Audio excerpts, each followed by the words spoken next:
Back to my channel. আর এটা হচ্ছে সিকিম ব্লগ পার্ট 4। আর ঘুম দিয়ে উঠে দেখি রাতের বৃষ্টিটা এখনও কন্টিনিউ হচ্ছিল, খুব জোরে বৃষ্টি হচ্ছিল। আমরা ভেবেছিলাম যেতে পারবো না, কিন্তু কিছুক্ষণ পর বৃষ্টি কমার পরে আমি আর ভাই চলে গেছিলাম ব্যালকনিতে অ্যাজ ইউজুয়াল ভিউ দেখতে। আর এত সুন্দর ভিউ, আমাদের মানে ওখানেই মনটা ভরে যায়। হ্যাঁ, মনে হয় আমরা পাহাড়ে এসেছি।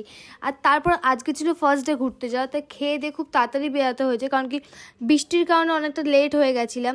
আর দেখো আমরা আমাদের লোকেশন স্পটে পৌঁছে গেছি। এখানে আমরা আমাদের গাড়ি রেখে চলে গেছিলাম টিকিট কাটতে। আমরা যাচ্ছিলাম ইন্ডিয়ার ফার্স্ট গ্লাস স্কাই ওয়ার্কে, আর সাথে আমরা ভিজিট করছিলাম চেনরেজিক স্ট্যাচু, যেটাকে আমরা মনেস্ট্রি বলেও জানি।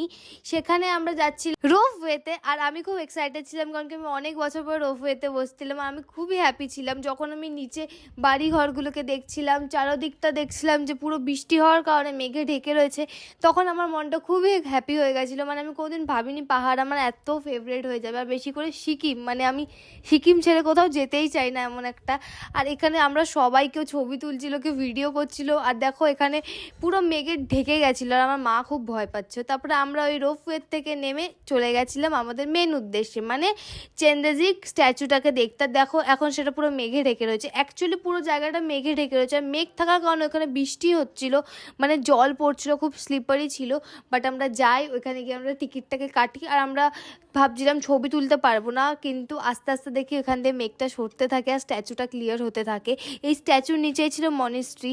তো আমরা হেঁটে হেঁটে উপরে যাই, আর উপরে গিয়ে এত সুন্দর হাওয়া চলছিল, এত সুন্দর ভিউ, এত লোকালিটি ছিল, এত লোক ছিল, দেখে আমার মনটা ভরে গেছে। আর দেখো গড গ্রেস আমরা এখানে রৌদ্র পেয়েছি, আমরা ছবি তুলেছি খুব সুন্দর। আমাদের 100-র বেশি সিঁড়ি চড়ে উপরে আসতে হয়েছিল। এটা হচ্ছে মনেস্ট্রি। আমি ভিতরটা দেখাইনি, কারণ কি ওদের প্রাইভেসি একটা ব্যাপার আছে, ওরা না করেছে দেখাতে, আর আমি সেটাকে উল্লঙ্ঘন করিনি। আমি ভিতরটা দেখাইনি। তারপর আমরা বাইরে চারদিকটা ঘুরিয়ে দেখো এখন তো মেঘে পুরো ঢেকেই গেছে।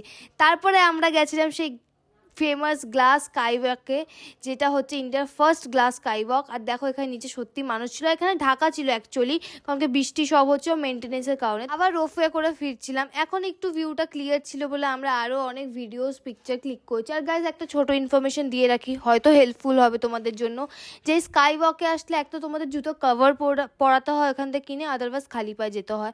তো আমি কভার পরেছিলাম, বাবা খালি পায়ে গেছিলো। আর বাবা মায়ের জন্য খুবই টাফ ছিল, কারণ কি বাবার পাটা জাস্ট রিকভার হয়েছিল, তো এত সিঁড়ি, আর মায়ের অপারেশন হয়েছিল, চড়াটা সত্যি একটু নেক্সট টু ইম্পসিবল ছিল, বাট ওরা করতে পেরেছে।